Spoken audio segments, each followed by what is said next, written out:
Nah,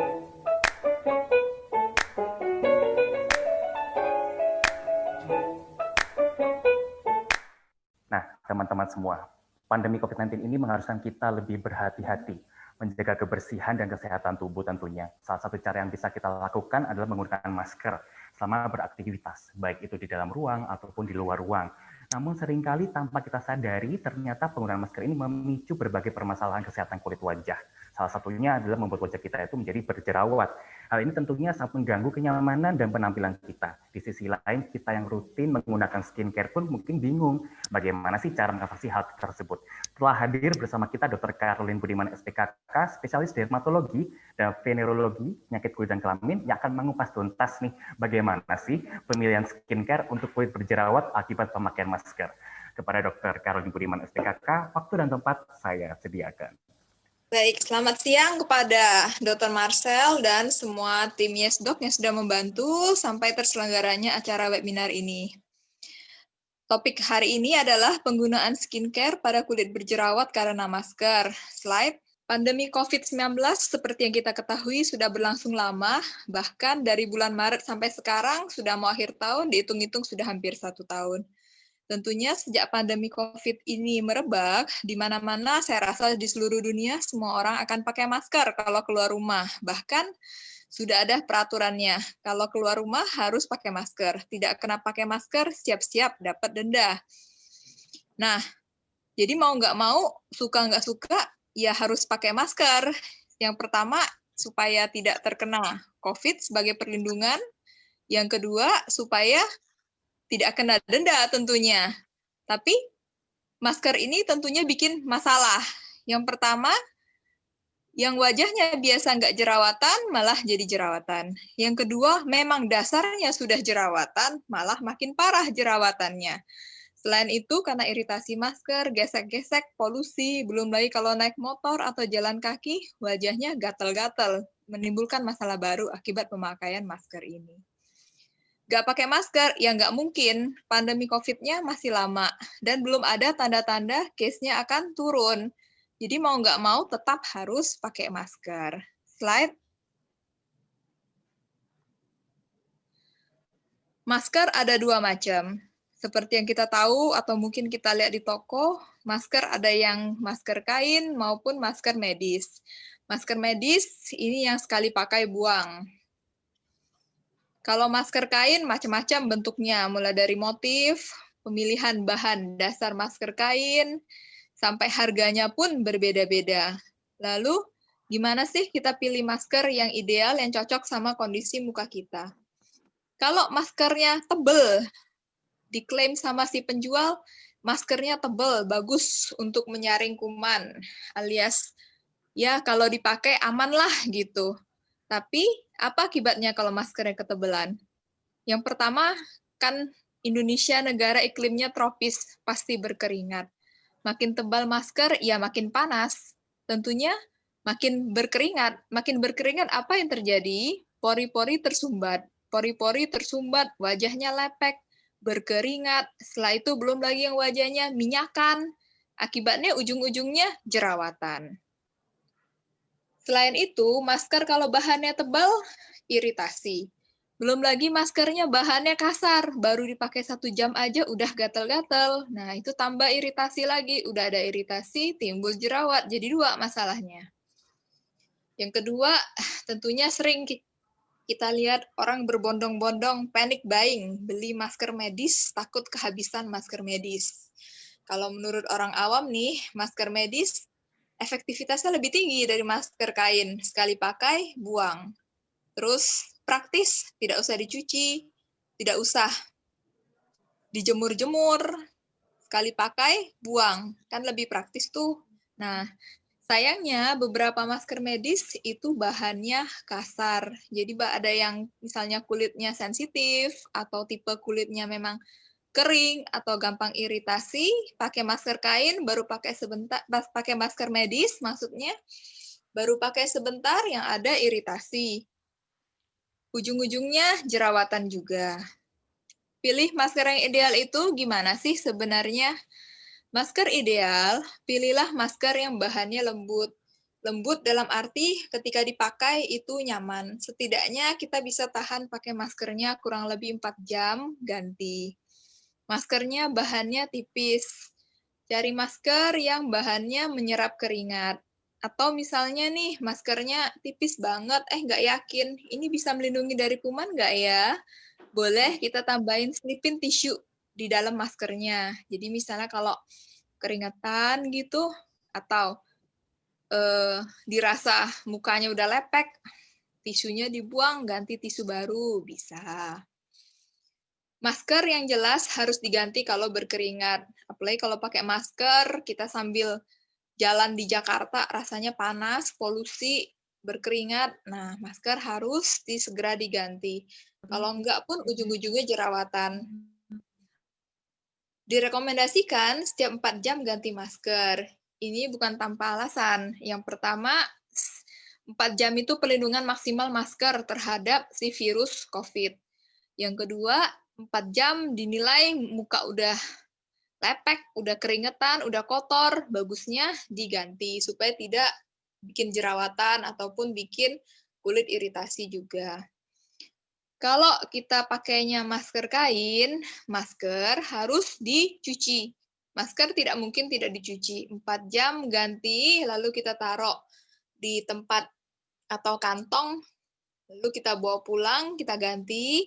Masker harus dikucek cucinya, pakai sabun. Sebenarnya kalau pemilihan sabun untuk mencuci, kalau mau deterjen juga nggak apa-apa. Mau sabun mandi pun tidak apa-apa sebenarnya. Yang penting masker tersebut kita cuci, jangan lupa bilas yang bersih. Misalnya kita pakai deterjen, bilasnya kurang bersih, ya tentunya deterjennya akan nempel di masker. Kalau misalnya nih, nempel di masker, setelah itu kita pakai. Deterjen sendiri sifatnya bersifat iritasi. Kalau misalnya kita bilasnya nggak bersih, ya jadi iritasi kembali. Masker kita cuci harus kita jemur. Kita tidak pakai masker yang setengah kering atau baru dijemur, sekarang musim hujan, tiba-tiba hujan. Maskernya lembab, setengah kering, belum kering, udah kita pakai lagi. Tentunya ini juga bikin nggak nyaman, bikin resiko lembab, tambah pori-pori tersumbat. Kalau misalnya kita tahu, oh kulit kita ternyata sensitif nih, pakai masker mau yang wangi, kita tambahin nih, pelembut, pewangi. Nah, itu tidak direkomendasikan. Karena zat-zat tambahan seperti itu akan bikin muka kita lebih mudah iritasi. Belum lagi di pasaran ada pelembut yang tanpa bilas. Jadi setelah kita pakai pelembutnya, boleh dinilai sudah bersih, langsung dijemur. Pelembutnya masih lengket di masker tersebut. Slide.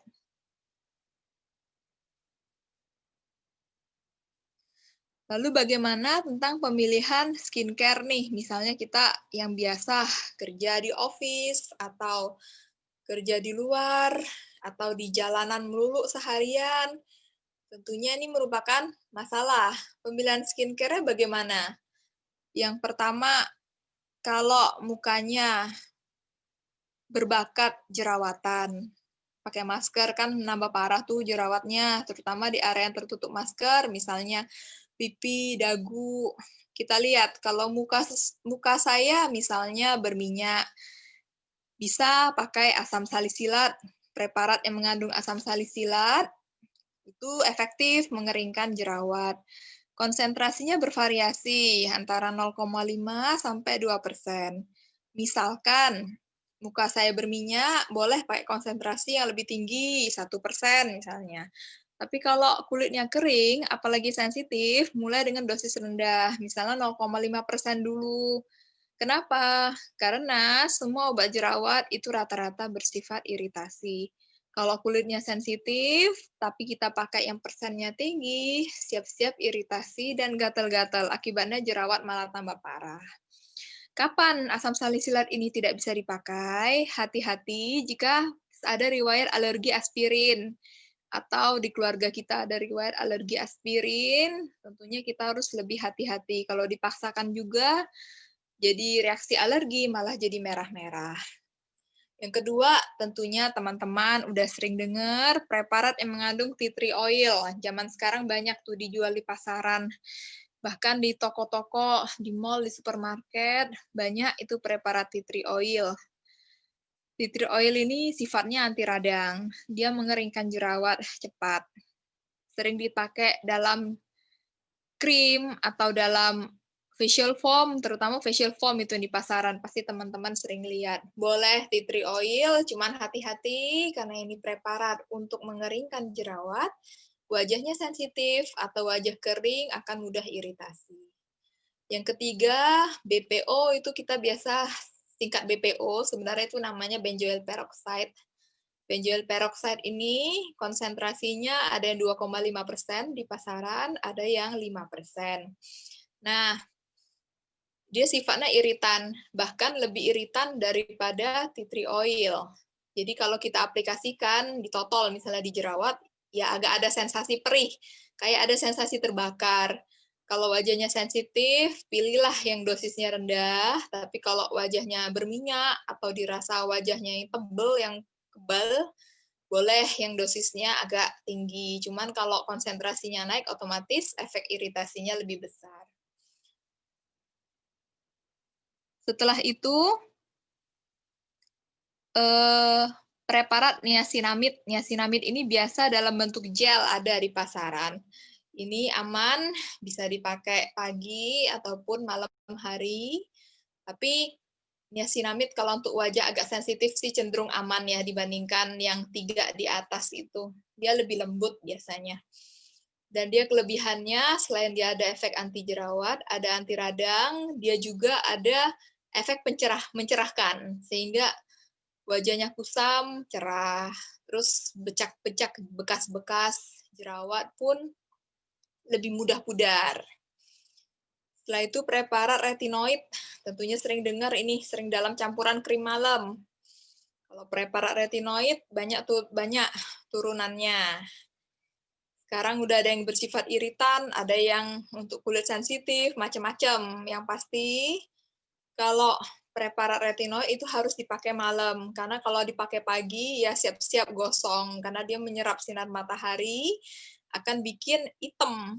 Kalau kita pakai malam, aman, karena malam kan tidak ada matahari. Selain itu, dia juga untuk perawatan rutin sehari-hari skincare sih bisa, cuman itu hati-hati pada perempuan hamil menyusui ya tidak disarankan. Selanjutnya itu asam azaleat, sering di pasaran juga ada, bisa untuk krim malam, sering masuk dalam krim, dia konsentrasinya 20% kalau di pasaran. Ya itu bisa pakai seluruh wajah karena dia ada efek mencerahkan, tapi dia ada sensasi seperti kayak terbakar, kayak burn sensation, itu tidak apa-apa. Awal-awal pemakaian aja, paling setengah jam hilang sensasinya. Terus yang lain ngetren nih aloe vera. Bahkan sampai ada antrian beli aloe vera gel. Sebenarnya bermanfaat nggak sih aloe vera itu? Diklaim mengeringkan jerawat, anti radang, melembabkan, dan lain-lain. Aloe vera kalau wajah sensitif, jerawat 1-2 bisa, masih oke. Apalagi kalau wajahnya kering ya masih oke. Cuman kalau wajah berminyak banget, apalagi jerawatnya meradang banget, rasanya tidak banyak membantu. Slide.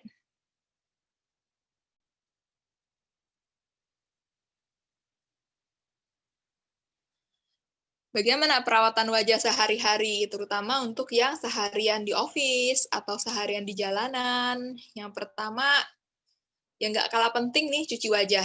Pagi setelah bangun tidur atau saat mandi, dan malam setelah kita aktivitas harus cuci wajah. Nggak mungkin nggak cuci wajah. Pilih facial wash sesuai sama tipe wajah teman-teman. Kalau wajahnya sensitif, tentunya jangan cari facial wash yang ada benzoyl peroxide, ya pasti habis wajahnya. Pasti kering dan perih banget. Tapi kalau wajahnya tipikal yang jerawatan meradang, wajahnya tahan nih, dikasih apapun, krim yang keras pun tahan. Nah, itu boleh cari facial wash yang ada BPO-nya atau yang ada asam salisilatnya. Nah, itu berguna banget untuk angkat make up, untuk angkat minyak. Terus bagi teman-teman yang kerjanya biasanya office kan make up tuh, teman-teman. Nah, Make up ini kalau kita pakai masker, make up disarankan tipis aja. Make up-nya tebal-tebal, pakai masker, ya pori-pori tambah kersumbat. Ya jerawatan hasilnya. Make up-nya tipis, dan jangan lupa di rumah pakai make up remover dulu, baru dicuci wajahnya. Pagi misalnya biasanya, skincare saya banyak nih sebelum pergi kantor. Stepnya ini dulu, itu dulu, itu dulu, kan banyak tuh. Nah, misalnya kita pakai masker, skincare-nya nggak disaranin banyak-banyak di bawah masker. Skincare-nya mungkin bisa dipindahin malam aja gitu misalnya. Jadi untuk pagi pergi kantor, skincare-nya yang minimal tipis atau make up tipis aja itu oke, nggak masalah. Dan yang terakhir, kalau sudah seharian muka dibekap sama masker, ya tentunya udah lelah, kulitnya pun udah kusam, udah lepek. Setelah pulang ke rumah, cuci muka, pakai skincare, tentunya kita butuh cukup tidur. Agar kenapa? Regenerasi sel-sel kulit wajah pun berlangsung dengan baik sehingga wajah tampak cerah. Kalau seharian itu kena masker, juga wajah dikasih kesempatan untuk memperbaiki sel-selnya. Lalu pertanyaannya, gimana dengan yang kerja sip-sipan? Nah, kalau yang kerja sip-sipan sama pulang shift malam, tuh biasa pulangnya pagi tuh. Nah, itu juga harus cuci wajah. Jangan pulang shift malam, kecapean langsung tidur, itu akan bikin wajahnya kusam, tentu ujung-ujungnya jerawat, apalagi pakai masker. Baik, slide. Ya, saya rasa itu dulu yang bisa dijelaskan. Mungkin kalau ada pertanyaan, silakan dari teman-teman semua. Terima kasih.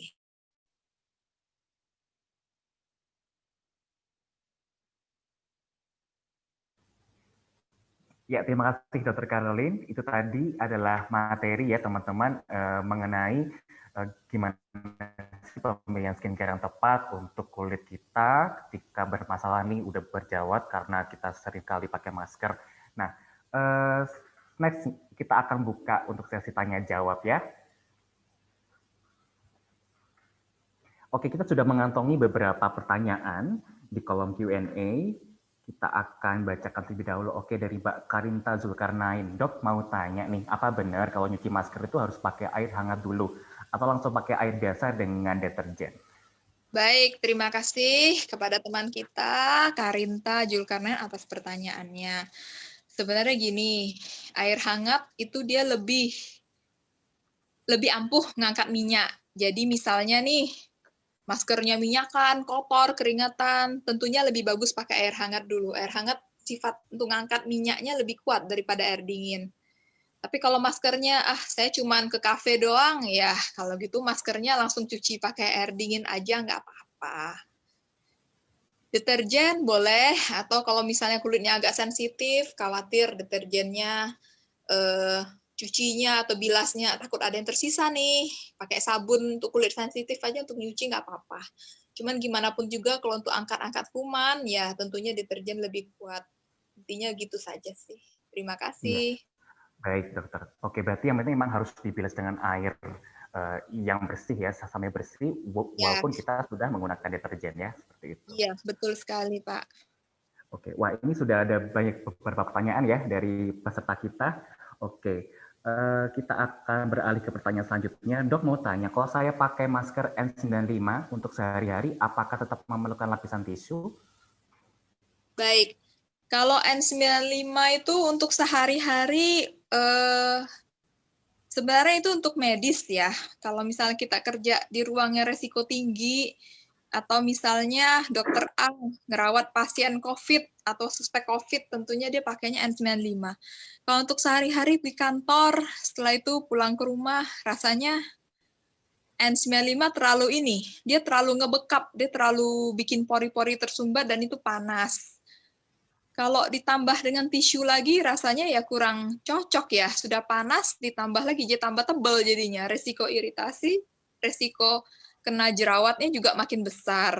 Kurang lebih seperti itu. Sebenarnya sih kalau kita hanya kerja kantoran biasa, lebih bagus pakai masker kain sebenarnya. Ya, kecuali kerjanya di tempat yang beresiko tinggi terkena COVID, boleh pakai N95, tapi saya rasa nggak perlu tisu.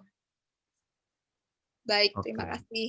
Ya, berarti kalau sudah pakai N95 itu sebenarnya nggak perlu ditambahin dengan tisu lagi ya, karena emang itu bakal menambah resiko kita untuk timbul kulit berjerawat itu makin tinggi ya dok ya? Makin besar, iya.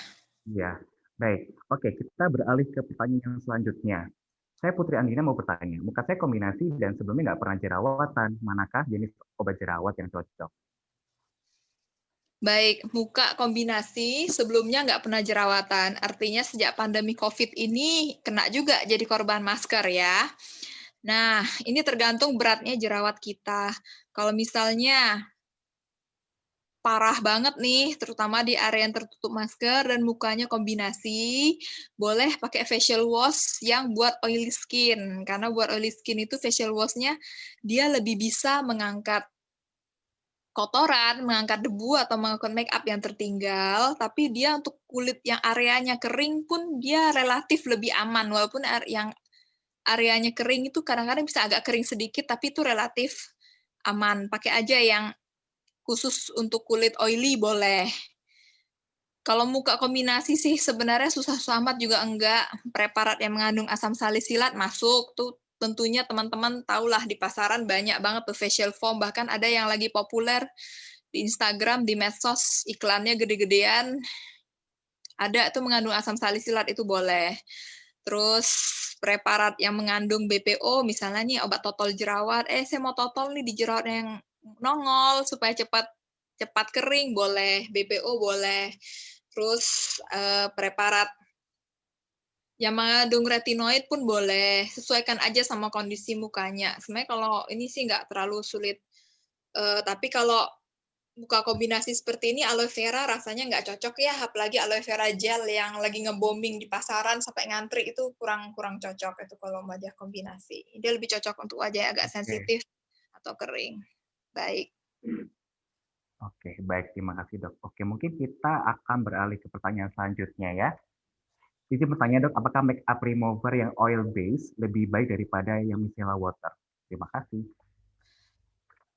Sebenarnya gini, kalau untuk angkat make up, kalau mau oke, itu yang ini, yang ada oilnya itu lebih oke daripada yang oil free sebenarnya. Karena kalau dia ada oilnya, dia bisa penetrasi masuk ke pori-pori sehingga dia ngangkatnya lebih bagus.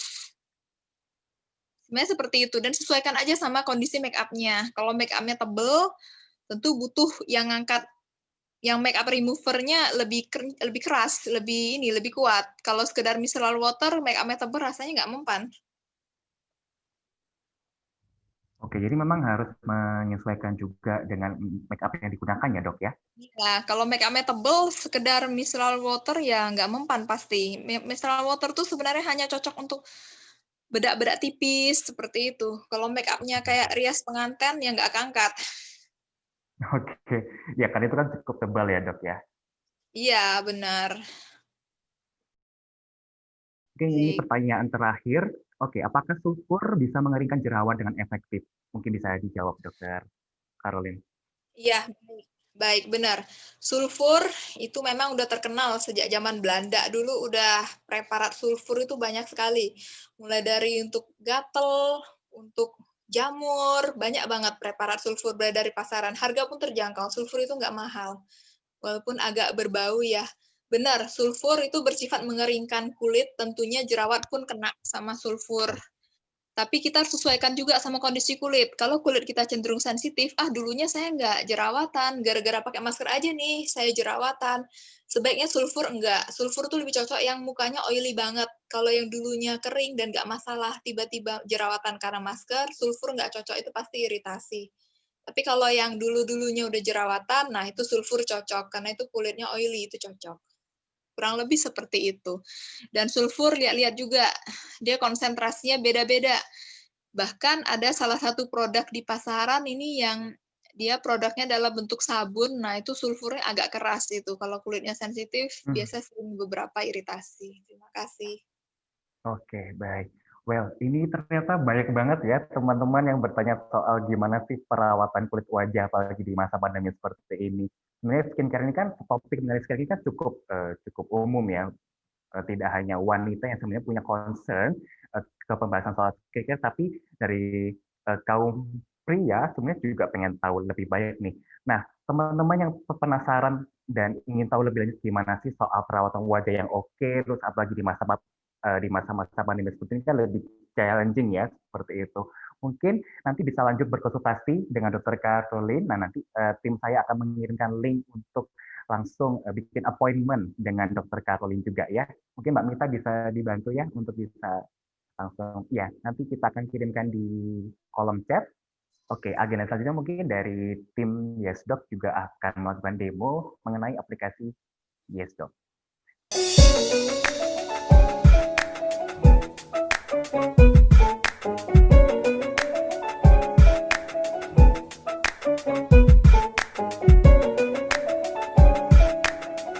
Selamat datang di aplikasi YesDoc. Ketuk Yes. Pilih dokter spesialis sesuai dengan kondisi Anda. Pilih jadwal konsultasi. Lalu, pilih metode pembayaran yang Anda inginkan. Selamat, Anda telah berhasil membuat jadwal. Pastikan Anda bersiap pada saat dokter memanggil. Silakan menunggu, dokter akan segera menghubungi Anda. Aplikasi YesDoc memiliki fitur video call. Anda juga dapat menggunakan mode telepon. Setelah selesai, silakan menunggu. Dokter akan segera mengirimkan rangkuman konsultasi Anda.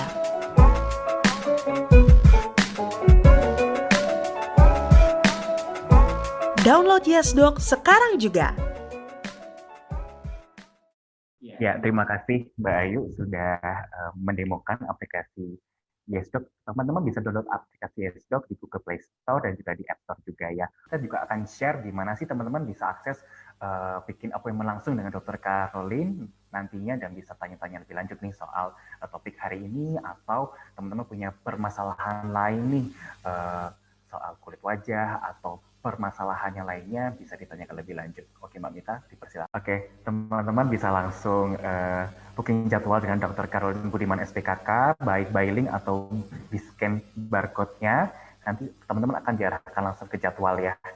Oke, terima kasih teman-teman semuanya atas kehadiran di webinar YesDoc siang hari ini. Terima kasih juga kepada Dr. Caroline Budiman sudah berbagi ilmunya. Dan nanti teman-teman bisa langsung hubungi beliau di aplikasi YesDoc, bisa booking appointment-nya langsung, dan bisa tanya-tanya mengenai problem masing-masingnya. Baik, terima kasih teman-teman. Selamat siang, stay healthy and stay